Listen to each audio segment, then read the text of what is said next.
Hi Pisces! This is Pisces Hub. Welcome to my channel. So for today's video, alamin natin kung ano yung gabay, mensahe, or posibleng mangyari for Pisces para sa araw na ito. Okay? Gamit ang ating the tarot card po. Okay?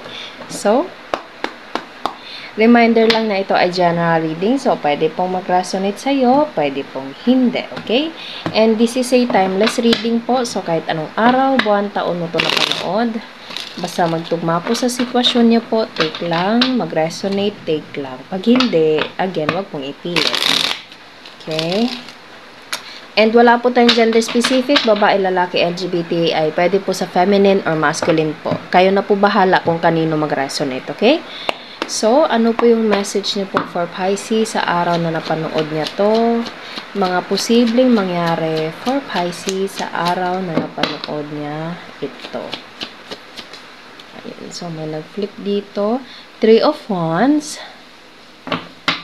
Somewhere from a distance, Pisces. Like, moving to somewhere na medyo malayo. Pwede merong process, merong plano, merong ginagawang proseso. Kumbaga, meron kang visualize or there is someone from afar na merong plano. Merong gustong gawin. Okay? So, sige po, anong planong ito? Oh, there's a message. There's a message coming from afar. Like, kailangan dumaan sa dagat or any type of water, Pisces. Kasi, nakikita nyo yan. Ayan, no? Ito, pareho silang merong lupain dito sa gitna. Sa pagitan nitong parang dagat na nandito. Ayan, no? So, and also dito din. So, there is someone. Pwedeng sa kanya to galing, Pisces, na mensahe na pupunta sa'yo. Or pwedeng ikaw yung papunta. Kumbaga, ikaw yung magsisend ng message towards this person, okay? Pero, feel ko there's something na parang important message coming from this person na posibleng merong plano, merong visualize, merong gustong gawin, okay? So, ano pa po? Ano po ito? Ano pong dala ng mensahe? Oh, the judgment. You want this, Pisces. You manifest this. Okay? It's like a answered prayers for you and this person. Kumbaga, it's the right time na maggawin ito. It's the right time. It's the perfect time para isagawa kung ano man tong pinaplano nyo. Pwedeng planado nyo na to, Pisces. Okay? Pasensya na kung meron kayo naririnig na background noises. Ang lakas kasi ng ulan. Okay? And medyo mahangin pa. Okay? Ingat-ingat po sa mga Pisces, sa mga taong nasa labas. Okay? Ingat-ingat po tayo. Okay? So, as I said, there's something na message na ikakasaya nyo. Okay? Kasi this card, the judgment, is all about answered prayers, something na blessing, na darating, okay, na kumbaga sobra mo itong maa-appreciate. Pwedeng ito ay nanggaling sa taong dinidil nyo po, pwedeng sa trabaho mismo, okay, pwedeng ikaw to and meron kang mensahe na matatanggap towards that person, okay, or towards that company, or kung sino man yung medyo malayo sa'yo, basta meron kang connection doon, mapatao man or mapakumpanya, kahit ano man, basta hinihiling mo to, inaasam-asam mo to, and this is the perfect time for you to receive this, Pisces. Okay, so ano po ito? Page of Pentacles, ayan, no? Nakikita nyo, Pisces, hawak na niya yung coin. Okay? Or pwedeng ito yung magbibigay sa'yo, which is nanggaling dito sa taong to. Okay? So, there's something na parang effort, naririnig ko yung word na effort or something na receive. Okay? Ace of Swords. There is a clarity, Pisces. Clarity. Pwede ding, kung hindi man to like, love. Pwede din ito ay something na parang, ito yung magbibigay ng realization, clarity for you, Pisces, na para sa'yo. Okay? Always ko, araw-araw ko sinasabi yan sa inyo. Okay? Kasi, pag itong bagay na ito, itong taong to, pwedeng sa love, pwedeng sa trabaho, pwedeng sa company, pwedeng sa opportunity, okay? Whatever the aspect of your life na magtutugma dito, Pisces. Hindi mo kailangang, alam mo yun, hindi mo kailangang ipagsapilitan yung sarili mo. Kasi pag darating yung araw in God's perfect time, ibibigay niya yung para sa'yo. Okay? So, keep your faith high. Okay? And, kumbaga, surrender everything to God. Siya na bahala kung kailan niya ibibigay. And ito na yun. Okay? Pwedeng itong taong to is ito yung magbibigay sa'yo na kung saan meron siyang dalang mensahe na sobra mo itong hinihiling. Hinihiling mo to, Pisces, inaasam-asam mo to, minamanifest mo to, okay? And it will like, you will feel so appreciative to receive this kind of whatever it is, Pisces, na dala nito. And mararamdaman mo yung parang sobra mong ma-appreciate itong sitwasyon na ito, okay? And it will give you something na clarity, okay? Or parang realization in life na pag para sa'yo, Pisces. Okay? Kasi pag hindi para sa'yo, hindi talaga yan mag-work. Okay? Kahit anong pilit nyo yan, pag hindi para sa'yo, hindi nakalaan sa'yo, hindi yan mag-work, Pisces. Pero pag para sa'yo, para sa'yo. Okay? And nakikita nyo, pwedeng ito ay something na proposal also. Kasi nakikita nyo, para siyang ring, okay, na parang sinusuot. And ito para siyang, parang nag-propose, okay, will you marry me? And ito na yung sing-sing, okay, pwedeng ito yung nanggaling sa malayong lugar kung love man ito, pero kung trabaho, opportunity, o kung ano man yung sitwasyon, this will give you so much clarity in life na, kumbaga, ano mo dati na, kaya pala hindi nangyari dati, kaya pala na-reject ako doon, kaya pala hindi na nangyari yun, kasi para ako dito. Okay, ito yung para sa akin.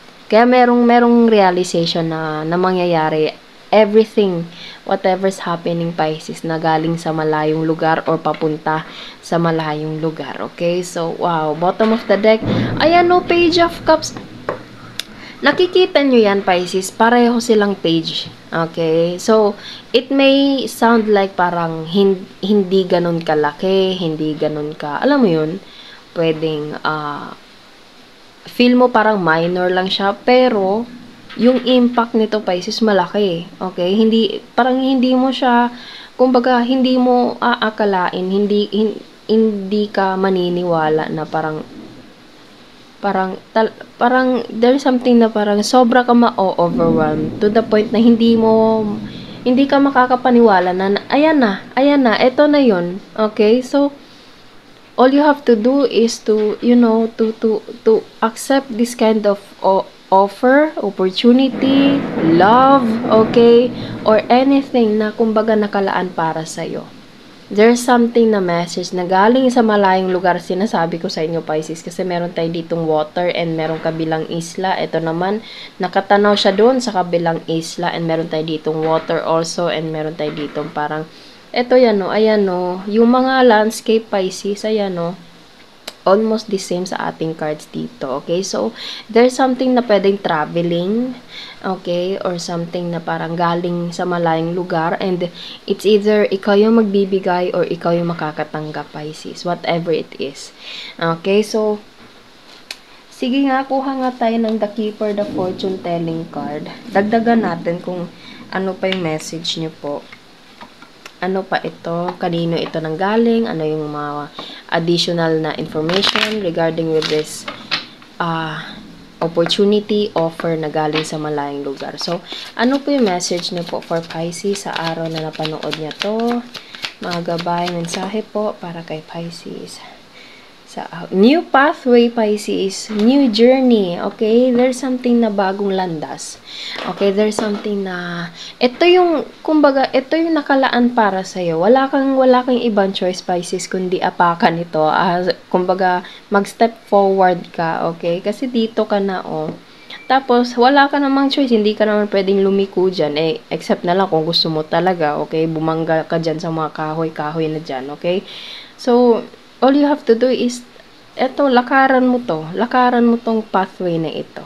Okay? Kasi you are destined for this new journey right here. Okay? So, wow. Ang ganda. Ano pa? Ayan. Ayan, Pisces. Yung card mismo yung nagsasabi sa atin, okay? So, pwedeng ito yung merong connection sa traveling, panibagong journey. Kakasabi ko lang, panibagong journey. So, it's either ikaw yung gagawa nito or there is someone na gagawa nito para sa'yo. Okay? So, merong paglalakbay. Wow. Ano ito? Occupation, pwedeng trabaho, pwedeng meron itong connection sa trabaho, pwede kang pupunta doon sa malayong lugar na iyon para makapagtrabaho, okay? Or pwedeng nanggaling ka sa trabaho and kailangan mong, or after mo makapag-ipon or anything, after mo magtrabaho, magagawa mo na tong bagong journey na pinaplano mo dati. Okay? So, kahit ano man doon. Okay, wow, sobrang ganda. Sobrang ganda, Pisces. Ano ito? Change. Pisces, there's something na big change for you and kailangan mong mag-move. Move, ganun. Kumbaga, dito ka na nakatayo, tapos merong yung angel mo, Pisces, sisigawan ka na, kilos, anong ginagawa mo dyan? Kilos ka na. Okay, lakaran mo na yan. Andyan ka na, gawin mo na yan. Ito yung nakalaan para sa'yo, dyan ka. Okay, so, wow, sobrang, pag para sa'yo, Pisces, uulitin ko.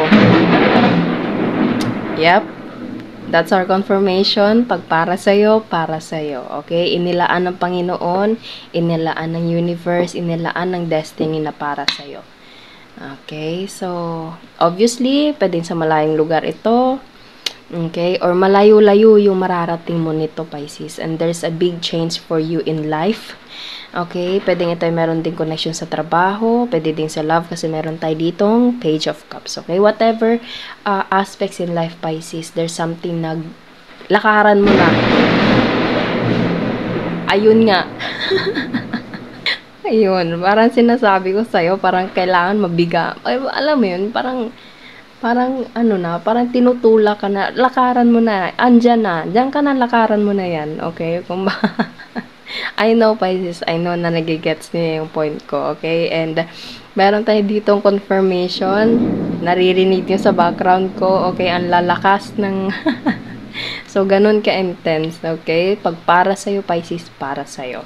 Okay, bottom of the deck is message of concern. As I said kanina, pwedeng meron ka matatanggap na mensahe na galing sa malayong lugar. Pwedeng ito ay sa specific person mo na merong dalang Page of Pentacles and Page of Cups. Okay, pwedeng sa love.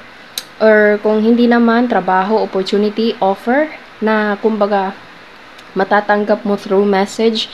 And ito na yun. Ito na yung landas na ito. Okay, so wow.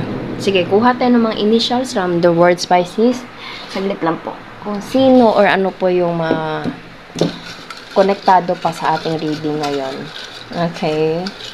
Sobrang, habang nagre-reading ako, Pisces, magaan, and sobrang lakas ng mga kidlat tsaka kulog sa background natin. So, it's like a sign for you. Okay?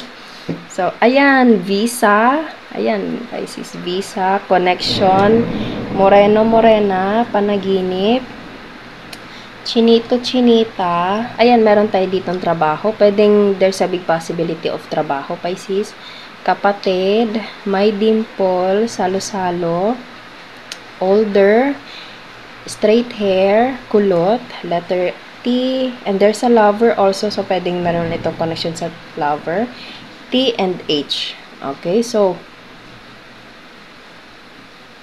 medyo na ano yung ilaw natin. So, yun po ang ating reading sa araw na ito. Naway nag-resonate po. Huwag niyo po sana kalimutan na mag-like at mag-subscribe po sa ating channel and click the bell button, Pisces, para ma-notify po kayo sa next videos na i-upload natin. Okay? So, thank you, Pisces, and God bless!